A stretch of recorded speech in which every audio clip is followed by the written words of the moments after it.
Dear friends, स्वागत है आपका हमारे लर्निंग प्लेटफॉर्म पर। आए हैं मध्य प्रदेश महिला सुपरवाइज़र के लिए लास्ट 35 डेज़ की स्ट्रैटेजी, जिसमें हम लोग इसमें डिस्कस करेंगे कि हम लोग लास्ट 35 डेज़ में पूरा सिलेबस जो है कैसे कवर करेंगे। ठीक है, तो आइए देखते हैं। सबसे पहले यहाँ पर हम लोग देखते हैं कि लास्ट स्टार्टिंग के 20 डेज़ में कैसे कवर किया जाएगा। देन उसके बाद जो है आगे हम लोग देखेंगे, यानी टोटल जो हमारी स्ट्रैटेजी रहेगी वो 35 डेज़ की रहने वाली है। ठीक है, 35 डेज़ की स्ट्रैटेजी रहेगी जिसमें हम लोग डिस्कस करेंगे। देखिए, तो स्टार्टिंग के 20 डेज़ क्या करना है हम लोग को, सबसे पहले अपने पूरे सिलेबस पर ध्यान देना है कि हम अपने पूरे सिलेबस को जो है कैसे कवर करें। ठीक है, जो कि हम लोग 20 दिन का टारगेट रहेगा, जो 25 जनवरी से लेकर के 13 फरवरी के बीच में रहेगा। तो सभी सेक्शन जो हमारे 4 सेक्शंस है उसको हम लोग लगभग 5-5 दिन इंक्लूड करेंगे। ठीक है, 5-5 दिन में इसको जो है कवर किया जाएगा। तो 25 जनवरी से लेकर के 29 जनवरी तक, ठीक है, हम लोग जो है सिर्फ न्यूट्रिशन को देखेंगे। मतलब आप अपने अकॉर्डिंग अपनी स्ट्रैटेजी प्लान कर सकते हैं, जो आप सिर्फ न्यूट्रिशन को पढ़ सकते हैं। न्यूट्रिशन यानी स्टार्टिंग के आपको 5 दिन सिर्फ और सिर्फ न्यूट्रिशन चैप्टर को अच्छे से देना है।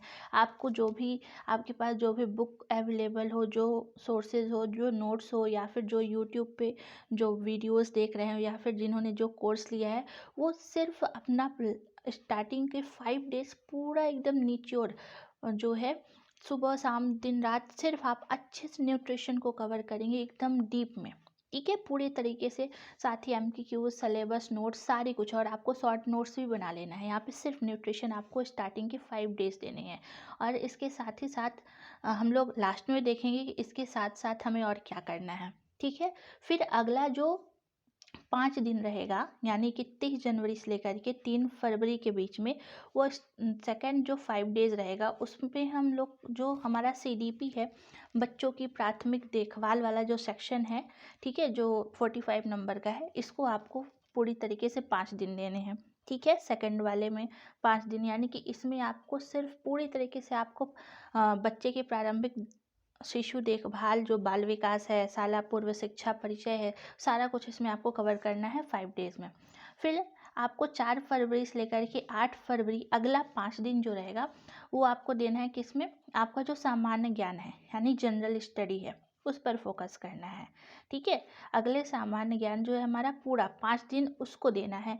अच्छे से आपके पास जो भी बुक रहेगी, जो सोर्सेज अवेलेबल रहेंगे, उसको आपको ये 4 फरवरी से 8 फरवरी के बीच में पूरी तरीके से सामान्य ज्ञान जो है आपका उसको कवर करना है। ठीक है, फिर 9 फरवरी से लेकर के 13 फरवरी के बीच में अगला 5 दिन जो रहेगा वो मैनेजमेंट का रहेगा, यानी प्रबंधन का रहेगा। और इसमें आपको अच्छे से प्रबंधन की सारी चीज़ों को कवर करना है। आपके पास जो भी बुक हो, जो भी नोट्स हो, सारा कुछ जो है इसमें आप देख सकते हैं। तो यानी कि इसमें जो आपके स्टार्टिंग के 20 डेज रहेंगे वो आपको 4 सेक्शन में डिवाइड करके 5-5 दिन में ये पूरा सिलेबस 20 दिन के अंदर, यानी 13 फरवरी के अंदर आपको ख़त्म कर लेना है एक बार में। और उसके साथ साथ आपको कुछ और भी करते रहना है। ठीक है, क्योंकि बहुत कम दिन बचा हुआ है, सिर्फ आपके पास जो है 30 डेज़ हैं अप्रॉक्स। तो आप देखिए, आपको रेगुलर जो है 50 PYQ सॉल्व करने हैं। ठीक है, 2070 जितने भी सेट्स हैं, आप इसमें भी कुछ PYQs डले हुए हैं, आप हमारे यूट्यूब चैनल पर देख सकते हैं। ठीक है, और रेगुलर आपको मैथ या फिर रीजनिंग के टॉपिक्स, आपके पास जितना जैसा समय है, तो आप या तो मैथ्स या तो रीजनिंग या दोनों भी, आपके पास जैसे समय है आप अपने अकॉर्डिंग रेडी कर सकते हैं रेगुलर। ठीक है, इस टोटल 25 मतलब कि 25 जनवरी से लेकर 13 फरवरी के बीच में, इस बीच में एक एक्ट जो है आपको रेगुलर पढ़ना है। जो हमारा इस जनरल स्टडी का जो सिलेबस है उसमें आपको पता है अधिनियम योजनाएं बहुत सारी दी गई, तो इसको आपको एक एक्ट या योजना आपको रेगुलर कवर करना है। एक एक्ट का टारगेट करना है कि हमें ये रेगुलर करना है। और अभी जो है आफ्टर 2 डेज में आपको जो है क्या करना है, एक टेस्ट लगाना है। अभी रेगुलर आप नहीं लगा सकते हैं, आप अगले 2 दिन में लगा सकते हैं। एक दिन आप टेस्ट लगाइए और दूसरे दिन जो है उसको अच्छे से एनालिसिस करिए कि मेरे जो मिस्टेक्स है कहाँ हो रही है। ठीक है। तो इस तरीके के आपके लगभग 10 टेस्ट तो इसमें हो ही जाएंगे 20 दिन में, ठीक है।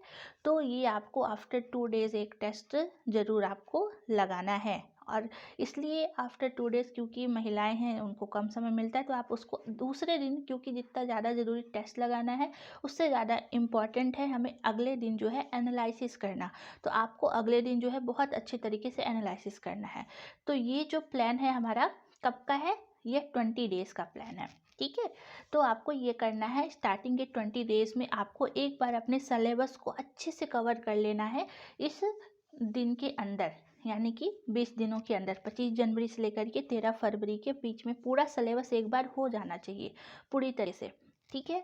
और ये चीज़ें आपको रेगुलर करनी है, मतलब कि इस 20 डेज़ में आपको रेगुलर PYQ करना है, मैथ्स करना है, रीजनिंग करना है, एक एक्ट रेगुलर पढ़ना है और हर दूसरे दिन आपको टेस्ट लगाना है। तो ये जब हमारा सिलेबस हो जाएगा तो आप फिर सेकंड जो रिवीजन, यानी फर्स्ट हमारा सिलेबस हो गया, फिर हम लोग सेकंड पे आएंगे, हमारा जो रिवीजन का स्लॉट रहेगा उसको देखेंगे। तो देखिए यहाँ पर जो है सबसे पहले जो सेकंड टारगेट रहेगा वह 14 फरवरी से लेकर के 21 फरवरी के बीच में रहने वाला है, ठीक है, जो कि 8 डेज़ का रहेगा। 8 डेज़ का रहेगा और इसमें हम लोग स्टार्टिंग के जो 14, यानी कि यहाँ पर आपको सारे सब्जेक्ट को फिर से उठाना है रिवीजन के रूप में। सेकंड रिवीजन आपको 2 डेज देने हैं, ठीक है। 2 दिन के अंदर जितना आपने जहाँ भी नोट्स पढ़ा है, जहाँ से जो भी चीज़ें पढ़ी हैं उसको जल्दी जल्दी फटाफट रिवाइज करना है, क्योंकि बहुत कम दिन बचे हुए हैं और आपको बहुत स्मार्टली वर्क करना पड़ेगा। तो आप 2 डेज जो हैं, ठीक है, न्यूट्रिशन को उठाइए। आपके पास जो बुक हो, जो आपने नोट्स पढ़ा है, नोट्स बनाया है, जो भी चीज़ें जहाँ से हो, ठीक है, आप इसको न्यूट्रिशन को कवर करिए 2 दिन के अंदर, 14 फरवरी और 15 फरवरी के बीच में। फिर अगला 2 दिन आइए 16 फरवरी से 17 फरवरी के बीच में आपको क्या करना है, CDP यानी कि जो आपका चाइल्ड डेवलपमेंट वाला सेक्शन है उसको कवर करना है। फिर 18 फरवरी से 19 फरवरी के बीच में आपको GS को कवर करना है। फिर 20 फरवरी और 21 फरवरी के बीच में आपको 2 डेज जो है मैनेजमेंट को कवर करना है, ठीक है।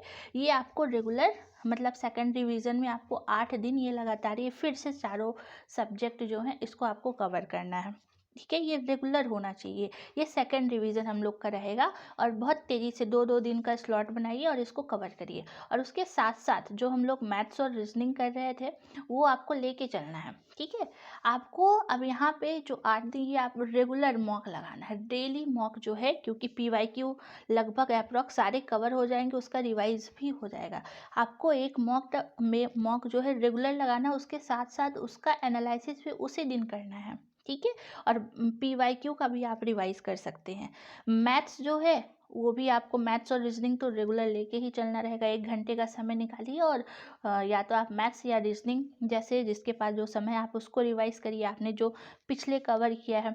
उसके साथ साथ जो एक्ट है उसका भी रिवीजन, क्योंकि उसमें और योजनाएं आपको 2-3 योजनाएं रोज़ याद करनी पड़ेंगी, उसकी डेट्स बहुत डीप में अंदर क्वेश्चंस पूछ रहा है, इसलिए आपको रेगुलर जो है योजनाएं याद करनी पड़ेंगी, रिवीजन करना ही पड़ेगा, ठीक है। और उसके साथ साथ आप PYQ करते रहेंगे। तो ये भी आपको रेगुलर करना है, ये रेगुलर वर्क है आपको जो कि करना है इस 20 दिनों इस 8 दिनों के अंदर, ठीक है। फिर ये हमारा हो जाएगा सेकंड रिवीजन, ठीक है। सेकंड रिवीजन जो 14 फरवरी से लेके 21 फरवरी। अब आता है लास्ट रिवीजन, जो कि एग्ज़ाम के पहले का 6 दिन हमको क्या करना है। ये बहुत इंपॉर्टेंट रहने वाला है, क्योंकि ये हमारा तीसरा रिवीजन रहेगा और हम लोग इसको बहुत तेज़ी से करेंगे, बहुत स्पीड के साथ करना पड़ेगा, एक एक दिन का समय देना पड़ेगा, ठीक है, बहुत स्पीड के साथ। क्योंकि आपका सिलेबस हो गया है एक बार आपने अच्छे से पूरे सिलेबस को कवर कर लिया है, देन सेकंड आपने एक बार फिर से रिवाइज कर लिया और ये थर्ड रिवीजन रहने वाला है। और लास्ट रिवीजन जो कि 6 डेज़ का रहेगा 22 फरवरी 27 फरवरी के बीच में, ठीक है। आपको कैसे करना है इसको, एक दिन उठाइएगा, आप अपने अकॉर्डिंग भी आप उठा सकते हैं, आप पहले जिस सब्जेक्ट को देना चाहें उसको आप दे सकते हैं, ठीक है। तो एक आप न्यूट्रिशन उठाना है, जैसे 22 फरवरी को आप न्यूट्रिशन उठा लीजिए। एक मॉक तो रेगुलर देना ही है, आप यहाँ पे 2 मॉक भी कर सकते हैं, आपके पास जैसे समय है तो आप यहाँ पे 2 मॉक भी कर सकते हैं, ठीक है, एक दिन में। फिर 23 फरवरी को आप CDP या एक ही आपके पास जैसा समय है 1 मॉक या 2 मॉक इसमें शामिल कर सकते हैं। ठीक है, फिर 24 फरवरी को फिर आप सामान्य ज्ञान वाला सेक्शन उठाइए। ठीक है, इसमें भी आप 2 मॉक जो है कर सकते हैं। फिर 25 फरवरी को आपका जो मैनेजमेंट का है उसको उठाइए। आप ये सब्जेक्ट आगे पीछे भी कर सकते हैं अपने अकॉर्डिंग। ठीक है, और लेकिन इससे भी सबसे ज़्यादा इम्पॉर्टेंट आपका क्या है, मॉक। और मॉक को अच्छे से एनालिसिस करना भी बहुत ज़्यादा इम्पॉर्टेंट है। आप उसको अच्छे से एनालिसिस करिए, फिर जिस सेक्शन में या फिर जिस टॉपिक में आपको वीक सेक्शन, क्योंकि ये तो हो गया रिवीजन का सेक्शन। रिवीजन के सेक्शन के बाद आपको 1 घंटे का समय ऐसा रखना है कि हमारे जो हम एनालिसिस कर रहे हैं उसमें जो भी हमारे टॉपिक्स नहीं बन रहे हैं उसको अच्छे से उस टॉपिक को रिवाइज किया जाए। तो ये आपको, अगर इसमें आपको 4 घंटे लग रहे हैं रिवीजन में, तो उसको आपको 2 घंटे एक्स्ट्रा अलग से रखने पड़ेंगे। ठीक है, आपको ये पूरा 22 से 25 फरवरी के बीच में पूरा जो है आपको पूरा सिलेबस को तीसरी बार रिवाइज कर लेना है। ठीक है, फिर लास्ट रिवीजन हमें इस 2 दिनों के अंदर करना है। जैसे आप देखिए 26 फरवरी 27 फरवरी, ये 2 दिन सिर्फ आपको सिर्फ और सिर्फ रिवाइज करना है, सिर्फ रिवीजन करना है। आप यहाँ पे 1 मॉक या 2 मॉक लगा सकते हैं, जहाँ जो सब्जेक्ट वीक है उसको भी कर सकते हैं, बट यहाँ पर पूरा अच्छी तरीके से जितना भी कुछ है, जो कुछ छूटा है या फिर जो भी टॉपिक्स है, आपने जो शॉर्ट्स नोट बनाए हैं, जो भी कुछ जहाँ से जो पढ़ा है आपको, और कुछ नहीं, सिर्फ इन 2 दिनों में रिवाइज करना है। ठीक है, क्योंकि 28 से पेपर है, जिसका सेंटर दूर होगा तो वो लोग 27 को निकल ही जाएंगे। तो इसीलिए आप रहें रास्ते में भी रिवीजन करते हुए तो जा सकते हैं। लेकिन 26 फरवरी और 27 फरवरी को सिर्फ आपको कोई कुछ नया तो पढ़ना ही नहीं है, आपको सिर्फ नया 20 दिनों में ही पढ़ना है। दूसरे और तीसरे रिवीजन में आपको कुछ नया पढ़ना ही नहीं है, सिर्फ और सिर्फ आपको रिवीजन करना है। ठीक है, सिर्फ रिवीजन करना है और कुछ भी नहीं। तो ये स्ट्रैटेजी रही है हमारी, जो कि अगर आपको पसंद आई हो तो इसको ज़रूर फॉलो करें। ठीक है, अपने अकॉर्डिंग बना करके। और आप देख सकते हैं ये अगर अगर इस स्ट्रैटेजी को कोई लेट भी देख रहा है तो सिर्फ क्या कर सकता है, ये जो 20 डेज़ है, जैसे यहाँ पर 5 डेज़ है तो इसको और कम कर सकता है अपने टाइम के अकॉर्डिंग, 4 डेज़ का स्लॉट बना ले। या जैसे इधर है 2 डेज़ तो 1 डेज़ का बना लेगा। ठीक है, तो वो अगर आगे देखता है 30 दिन या 25 दिन जब बचेंगे तो ये डेज बस कम किया जा सकता है। लेकिन अगर आप ये स्ट्रैटेजी फॉलो अगर करते हैं तो आपका सिलेबस एक बार तो अच्छे से कंप्लीट हो जाएगा, सेकंड एक बार रिवाइज हो जाएगा, थर्ड रिवीजन भी हो जाएगा। ठीक है, बहुत ही अच्छी जो है आप इसको अपना सकते हैं। तो अगर आपको ये स्ट्रैटेजी पसंद आई हो तो हमारे इस वीडियो को लाइक करिएगा, सब्सक्राइब करिएगा और प्लीज़ शेयर करिएगा। ठीक है, और बिल्कुल भी डरिएगा नहीं, और अच्छे तरीके से आप अपने सिलेबस को इस वे में अपने अकॉर्डिंग आप कवर कर सकते हैं। सभी को एग्ज़ाम के लिए best of luck. Thank you so much.